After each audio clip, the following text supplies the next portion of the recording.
अब हम question number 3 को देखेंगे। देखिए इस क्वेश्चन का जो मेन पॉइंट है वह है pi is equal to C upon D. तो हमने यहाँ पर pi is equal to C upon D लिख दिया। तो सबसे पहले थोड़ा सा मैं आपको डिटेल से डिस्क्राइब करना चाहूँगा कि देखिए ये अगर सर्कल है तो इसका ये रेडियस हुआ, और सर्कल का ये सेंटर से होते हुए ये जो लाइन गई है ये इसका डायमीटर है। तो आप जानते हैं कि जब इस रेडियस का दुगना कर देंगे तो वह डायमीटर के बराबर हो जाएगा। तो चलिए, अगर ये सर्कल है और इस सर्कल को जब आप खोल देंगे तो यह एक लंबा लाइन, ये मान लीजिए कि ये सरकमफ्रेंस है। इसको सरकमफ्रेंस का मतलब देखिए ये बाहरी जो लाइन होता है ना उसको हमने खोल दिया तो ये सर्कल हो गया, और ये देखिए डायमीटर है तो हमने यहाँ पर इसे डायमीटर से दिखा दिया।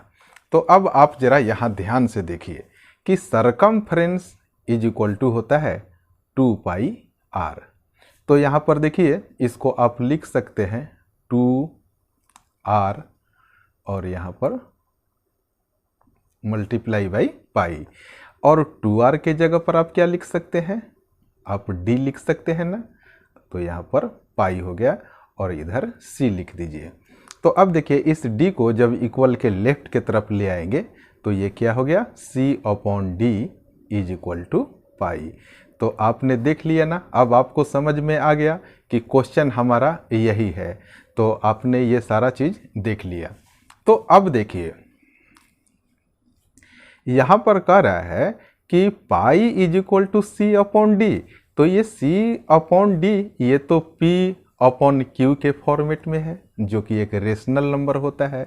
तो इसके अकॉर्डिंग अगर हम देखें तो यहाँ पर आप लिखिए, इसको मैं नोटबुक में लिख रहा हूँ। सबसे पहले हमने लिख दिया pi is equal to C upon D.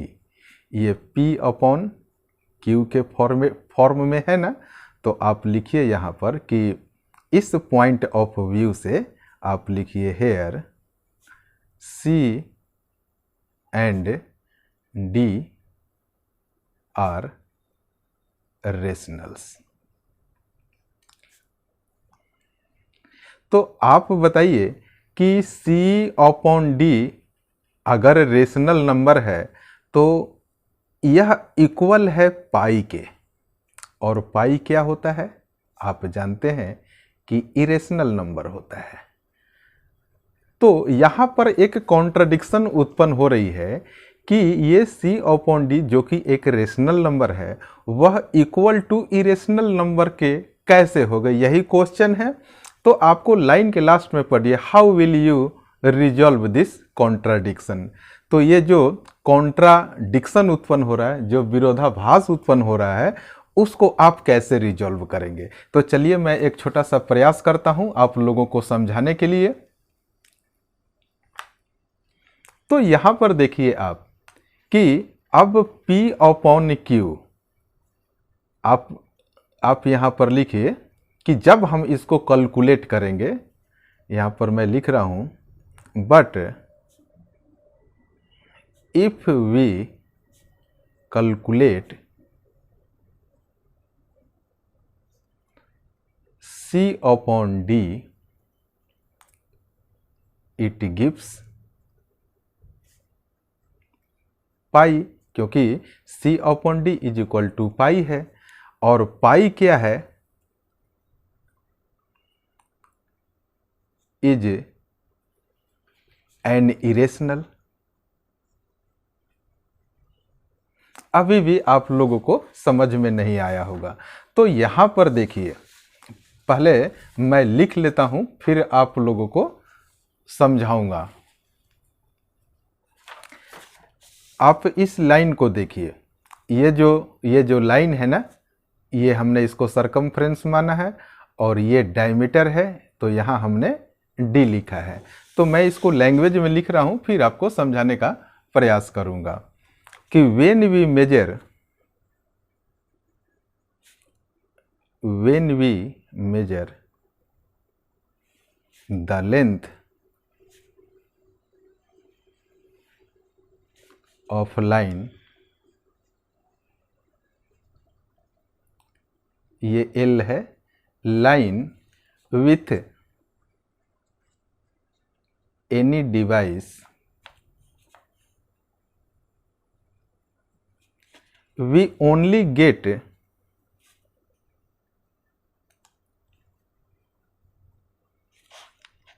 an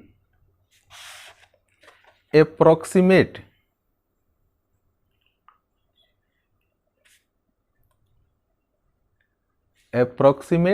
rational. हमने यहाँ पर एक वर्ड यूज किया है अप्रोक्सीमेट रेशनल, वो एग्जैक्ट रेशनल तो नहीं है, अप्रोक्सीमेट है। इसका मतलब मैं कहना क्या चाहता हूँ, इट मीन्स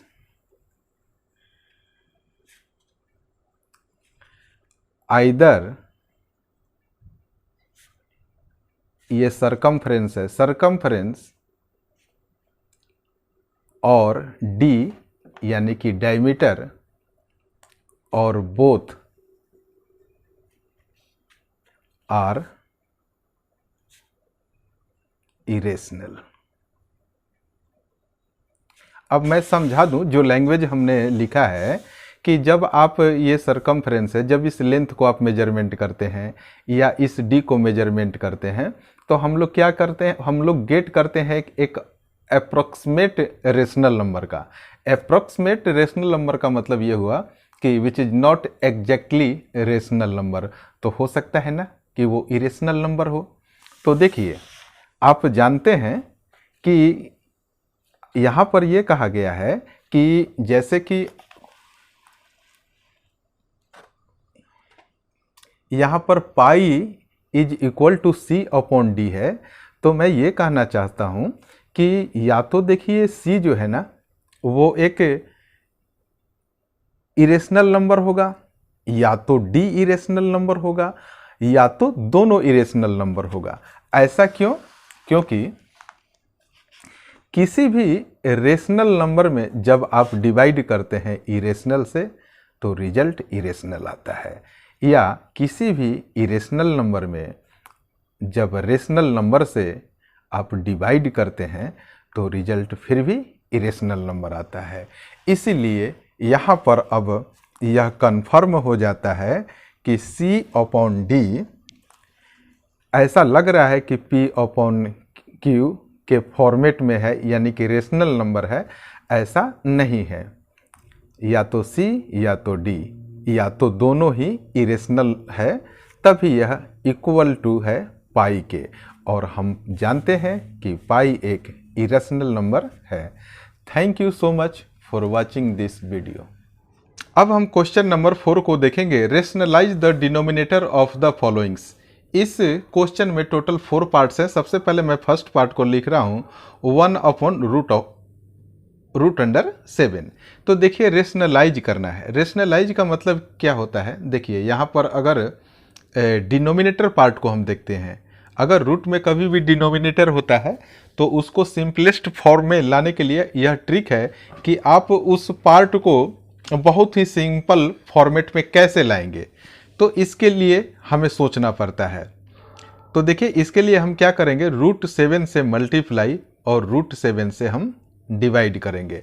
सबसे पहले मैं बता दूं कि अगर मान लीजिए कि यहाँ पर 10 है, किसी पर्टिकुलर नंबर से आप डिवाइड और उसी नंबर से मल्टीप्लाई और डिवाइड सेम नंबर से करते हैं तो इसके ओरिजिनलिटी में कोई फ़र्क नहीं पड़ता है। जैसे 10 टू जा 20 अपॉन 2, फिर 2 से जब 20 को आप डिवाइड करेंगे तो रिजल्ट 10 ही आएगा, और देखिए हमारा नंबर 10 ही है। तो इसलिए हमने रूट 7 से मल्टीप्लाई और रूट 7 से डिवाइड कर दिया।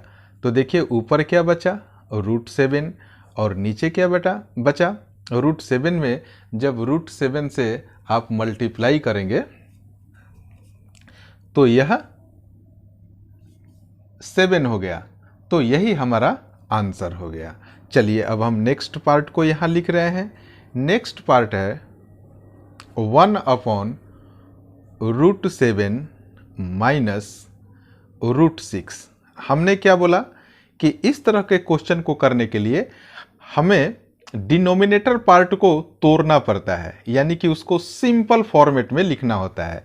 तो रेशनलाइज का मतलब ये हो गया कि आपको बिल्कुल यही √7 और √6 ही यूज करना है, लेकिन यहाँ पर माइनस साइन है ना, तो हम प्लस साइन लेंगे और उससे हम मल्टीप्लाई और उसी से डिवाइड करेंगे। जैसा कि यहाँ पर देखिए √7 प्लस √6 और अपॉन में इसी संख्या से हम डिवाइड भी करेंगे, यानी कि √7 प्लस √6 से। तो आप देखिए नीचे हम लिखते हैं कि 1 में जब आप इससे मल्टीप्लाई करेंगे तो ये हो जाएगा √7 प्लस √6। और यहाँ पर देखिए इस पोर्शन में क्या ट्रिक लगेगा, एक आइडेंटिटी लगता है a प्लस बी और a माइनस बी। यहाँ पर देखिए a माइनस बी, यहाँ भी a माइनस बी है और यहाँ a प्लस बी है, आगे पीछे है। तो इसका आइडेंटिटी क्या होता है, a² माइनस b का स्क्वायर। तो उसी तरीके से आप √7 का यहाँ पर कर दीजिए स्क्वायर, और एक बार ये अगर a मान लेते हैं, ये b मान लेते हैं, ये a मान लेते हैं, ये b मान लेते हैं, तो √7 का स्क्वायर माइनस √6 का स्क्वायर। तो हमने लिख दिया √6 का स्क्वायर। ऊपर वाले पार्ट को आप एज यूजुअल लिख दीजिए और नीचे वाले पार्ट को देखिए √7 में √7 से आप मल्टीप्लाई करेंगे। मैं यहाँ लिख कर आपको समझा दे रहा हूँ। तो देखिए इसको एक ही रूट के अंदर आप रखिए। तो आपको पता है कि रूट के अंदर जब दो नंबर सेम होते हैं मल्टीप्लाई में होता है तो एक नंबर आंसर हो जाता है, यानी कि √7 में √7 से मल्टीप्लाई करेंगे तो ये 7 आ गया, और माइनस √6 में √6 से मल्टीप्लाई करेंगे तो केवल 6 आ गया। ऊपर आप एज यूजुअल लिख दीजिए √7 प्लस √6 और अपॉन में 1 हो गया। तो ये जो ऊपर वाली जो वैल्यू दी हुई है इसको 1 से डिवाइड करेंगे तो आपका आंसर √7 प्लस √6 ही आएगा। अब हम थर्ड पार्ट को देखेंगे। थर्ड पार्ट क्या है, 1 अपॉन √5 प्लस √2। तो देखिए जैसा कि ऊपर हमने बताया, अब हम क्या करेंगे कि यहाँ पर एज यूजुअल पहले लिख देंगे √5 प्लस √2। अब ये जो है ना सेम यही लूँगा मैं, इसके केवल साइन को चेंज करूँगा। ये प्लस है ना, देखिए मैं कैसे लिख रहा हूँ, √5 माइनस √2। इसी नंबर से हम क्या कर, इस वैल्यू से जो यहाँ गिवन है इससे हम एक बार मल्टीप्लाई और एक बार डिवाइड करेंगे। आप याद रखना प्लस है तो हम माइनस ले रहे हैं, √5 माइनस √2।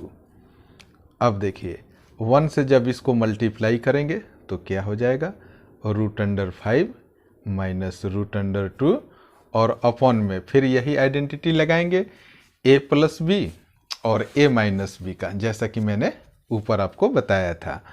तो एक बार क्या करेंगे, इसमें आप मल्टीप्लाई कीजिए तो √5 का स्क्वायर हो जाएगा, और एक बार इससे मल्टीप्लाई कर दीजिए, √2 में √2 से मल्टीप्लाई करेंगे तो √2 का स्क्वायर हो जाएगा।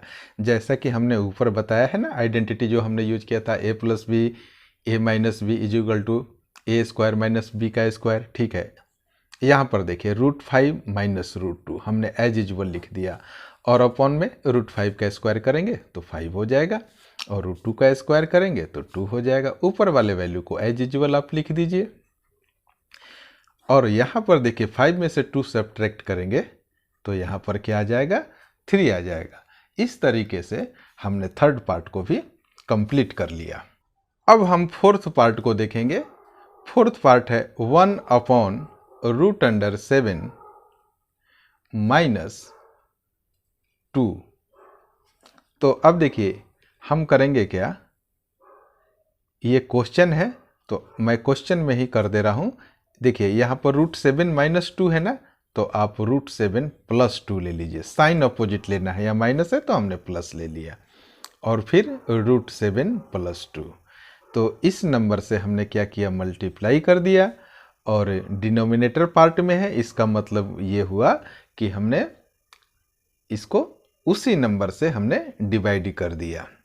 तो अब देखिए यहाँ पर 1 से जब इस पार्ट में आप मल्टीप्लाई करेंगे तो सेम वही वैल्यू आ जाएगा √7 + 2।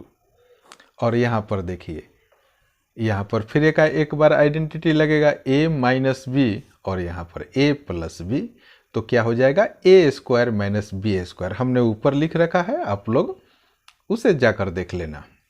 तो यहाँ पर देखिए √7 में √7 से मल्टीप्लाई करेंगे तो आप यहाँ पर लिख दीजिए √7 का द होल स्क्वायर, और यहाँ माइनस और प्लस क्या हो जाएगा, माइनस हो जाएगा।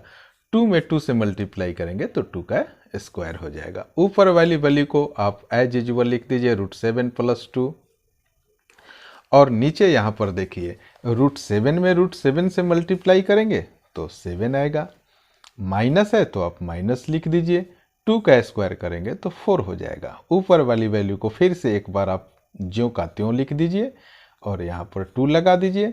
7 में से जब 4 को सब्ट्रैक्ट करेंगे तो ये 3 हो जाएगा। इस तरीके से हमने क्या किया, इन सारे क्वेश्चन का रेशनलाइज कर दिया। Thank you so much for watching this video.